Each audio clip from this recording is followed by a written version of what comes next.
Assalamualaikum warahmatullahi wabarakatuh. Innal hamdalillah nahmaduhu wa nasta'inuhu wa nastaghfiruh wa na'udzu billahi min shururi anfusina wa min sayyiati a'malina. May yahdihillahu fala mudhillalah wa may yudlil fala hadiyalah. Asyhadu an la ilaha illallah wahdahu la syarikalah wa asyhadu anna Muhammadan abduhu wa rasuluhu la nabiyya ba'da. Kaum muslimin, pendengar channel Doni Mukhlis yang dirahmati Allah Azza wa Jalla. Pada kesempatan kali ini, di waktu yang berkah ini, pada kesempatan yang mulia ini, semoga kita semua yang senantiasa belajar ilmu agama, selalu Allah istiqomahkan dalam kebaikan, dan semoga kita di akhir hidup kita Allah jadikan husnul khotimah, yaitu kematian yang baik, sehingga kita semua Allah kumpulkan kembali di surganya Allah Azza wa Jalla dengan kita semua mendapatkan ridho darinya. Amin, amin ya rabbal alamin. Pada kesempatan yang singkat ini, kaum muslimin, saya akan men-sharing kepada kita semua terkait bacaan sholat jenazah. Kaum muslimin, pendengar channel Deni Mukhlis yang dirahmati Allah Azza wa Jalla. Untuk bacaan sholat jenazah itu berbeda dengan sholat-sholat yang lainnya. Apakah sholat fardu ataupun sholat sunnah. Sholat fardu misalkan sholat subuh, sholat zuhur, sholat asar, sholat maghrib, ataupun sholat isya, atau bahkan sholat sunnah, sholat qobliyah, ba'diyah, sholat duha, tahajud, qiyamul lail, dan yang lain-lain. Apa bedanya? Kalau sholat jenazah itu hanya 4 kali takbir, tanpa ada ruku, tanpa ada sujud.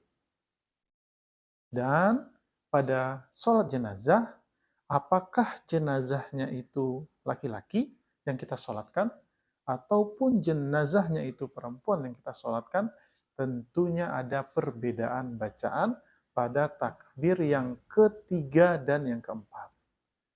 Kalau jenazahnya laki-laki, maka di akhir doa-doanya itu kalimat domirnya menjadi hu.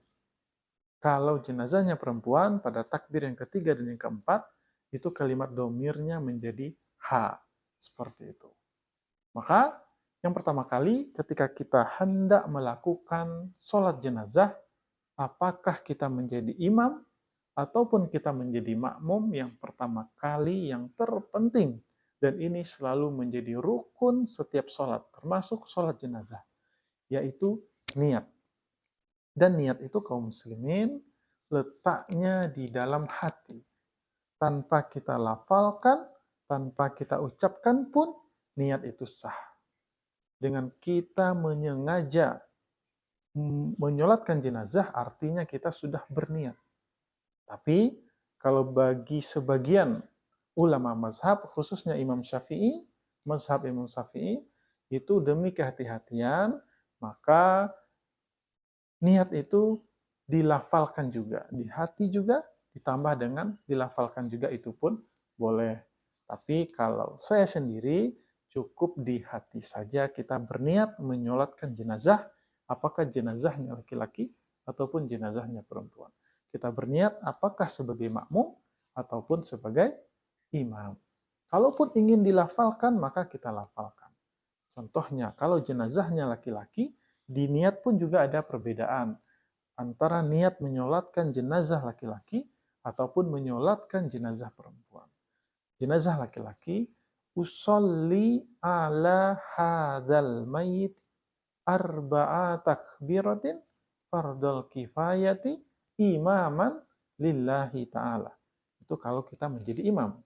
Kalau kita menjadi makmum, usolli ala hadzal mayyiti arba'a takbiratin fardal kifayati ma'muman lillahi ta'ala. Itu jenazahnya laki-laki. Kalau jenazahnya perempuan, kita juga melafalkan niat, contohnya seperti ini. usolli ala hadhil mayyitati arba'a takbiratin fardol kifayati imaman lillahi ta'ala. Itu kalau kita menjadi imam. Kalau kita menjadi makmum, usolli ala hadhil mayyitati arba'a takbiratin fardol kifayati makmuman lillahi ta'ala. Jadi perbedaannya antara jenazah laki-laki dengan jenazah perempuan, kalau jenazahnya laki-laki, usolli ala hadzal mayyiti. Kalau jenazahnya perempuan, usolli ala hadhil mayyitati. Arba'a takbiratin yang sama, fardhu kifayatin yang sama. Lalu yang berbeda lagi kalau kita menjadi imam, imaman sebagai imam. Kalau menjadi makmum, makmuman sebagai makmum. Lillahi ta'ala. Lalu kita takbir, Allahu Akbar. Nah, pada takbir yang pertama ini, maka kita membaca surat Al-Fatihah. Baik imam ataupun makmum, kita membaca dengan bacaan yang sir, tidak dijaharkan. Ya, kita membaca Allahu Akbar, kita membaca Al-Fatihah. Bismillahirrahmanirrahim. Alhamdulillahirabbil alamin. Yang kira-kira cukup kita saja yang mendengarkan tanpa didengar atau mengganggu orang yang di sebelah kanan ataupun di sebelah kiri kita. Baca surah Al-Fatihah sampai selesai. Bismillah.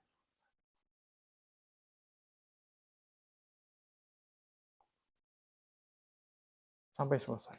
Bismillahirrahmanirrahim. Alhamdulillahirabbil alamin. Arrahmanirrahim. Maliki yaumiddin. Iyyaka na'budu wa iyyaka nasta'in. Ihdinas siratal mustaqim. Siratal ladzina an'amta 'alaihim ghairil maghdubi 'alaihim waladdallin. Amin. Kita baca dengan bacaan yang tartil yang pas, tidak terlalu lama dan juga tidak terlalu cepat. Karena kalau kita sebagai makmum, kita mengikuti imam. Dan kalau kita menjadi imam juga jangan terlalu cepat supaya makmumnya tidak terburu-buru atau jangan terlalu lama seperti itu. Lalu setelah baca surah Al-Fatihah selesai, kita takbir lagi.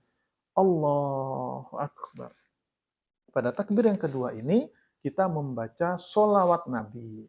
Dan sholawat Nabi ini banyak versinya. Dan bagi saya sendiri, saya menggunakan versi yang paling sahih hadisnya.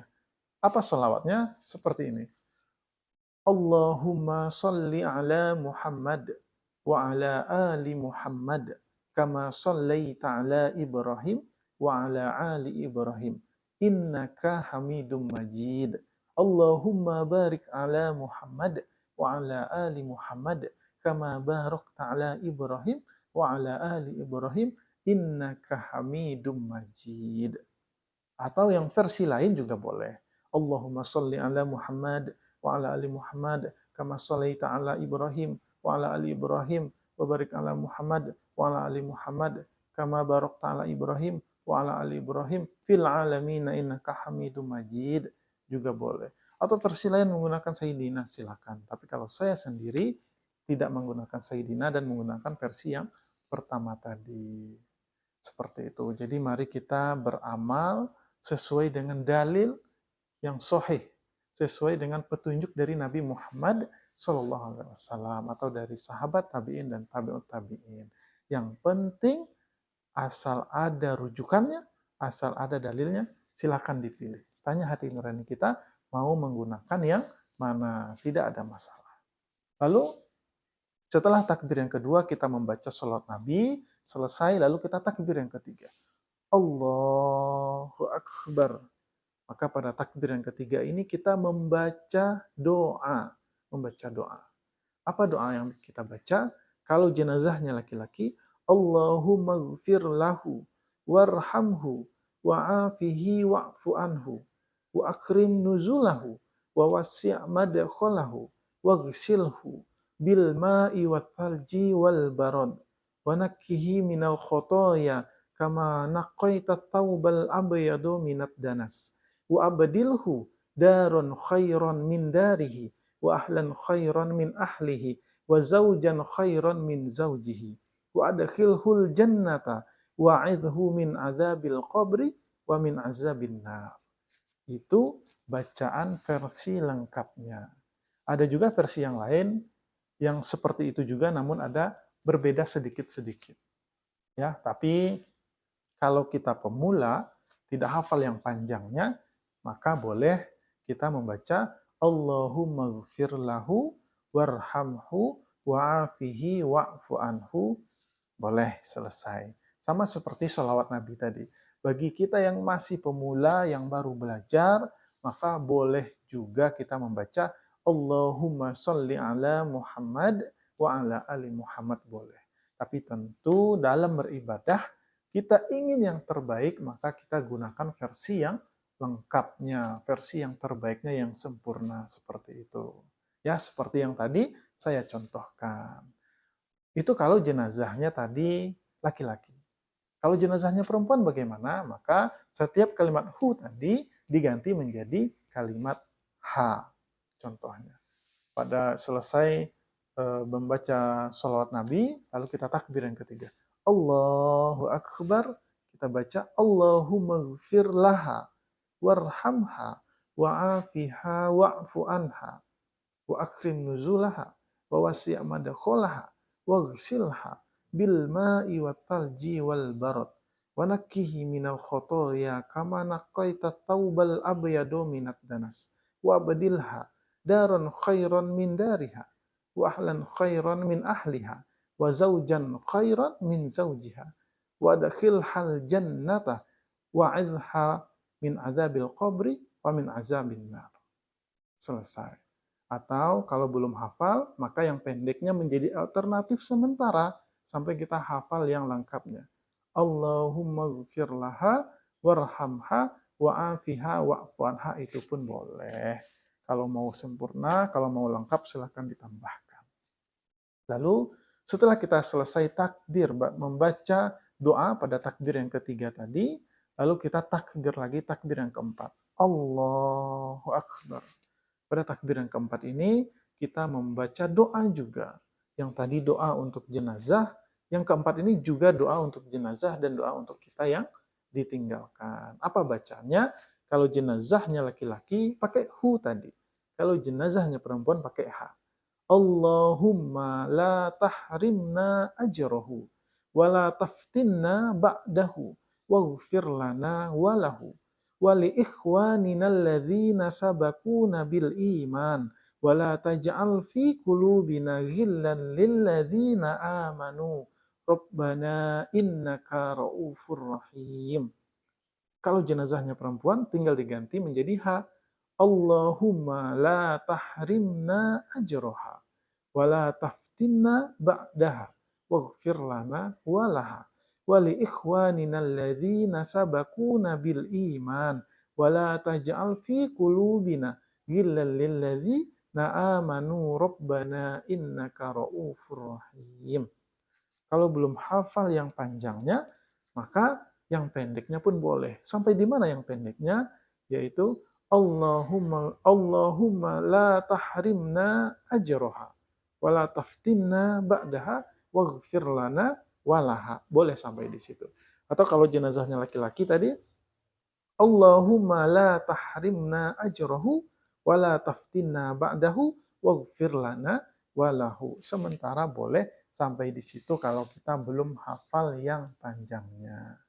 Tetapi sebaiknya ketika kita ingin belajar, marilah kita belajar dengan sungguh-sungguh, belajar dengan serius, belajar dengan yang lengkap. Kita belajar ingin mendapatkan yang terbaik, maka mulailah menghafal dengan bacaan yang lengkap.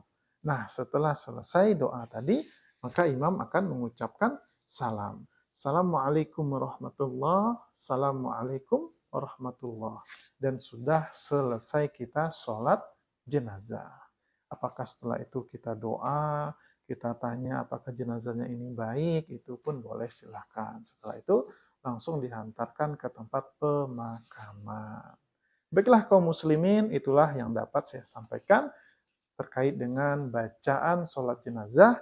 Semoga bermanfaat untuk kita semua, khususnya bagi yang sedang belajar bacaan sholat jenazah, dan ini ilmunya harus kita pelajari, harus kita hafalkan, karena kita tidak ada yang tahu kapan seseorang itu meninggal, Maka sewaktu-waktu kita harus bisa, dan ketika kita sholat jenazah kita harus hafal dan tahu bacaannya. Jadi sebaiknya dari dini kita sudah hafal bacaan sholat jenazah ini. Walaupun sholat jenazah ini fardu kifayah, tapi kalau yang meninggal tersebut adalah keluarga kita, karib kerabat kita, tetangga kita, orang terdekat kita, maka alangkah baiknya kita menyolatkannya. Apalagi yang meninggal itu adalah orang tua kita. Maka doa yang terbaik itu adalah doa dari anaknya yang soleh dan soleha yang ikut menyolatkan jenazah orang tuanya. Semoga bermanfaat. Terima kasih. Mohon maaf apabila ada kekurangan dan kesalahan. Saya akhiri. Assalamualaikum warahmatullahi wabarakatuh.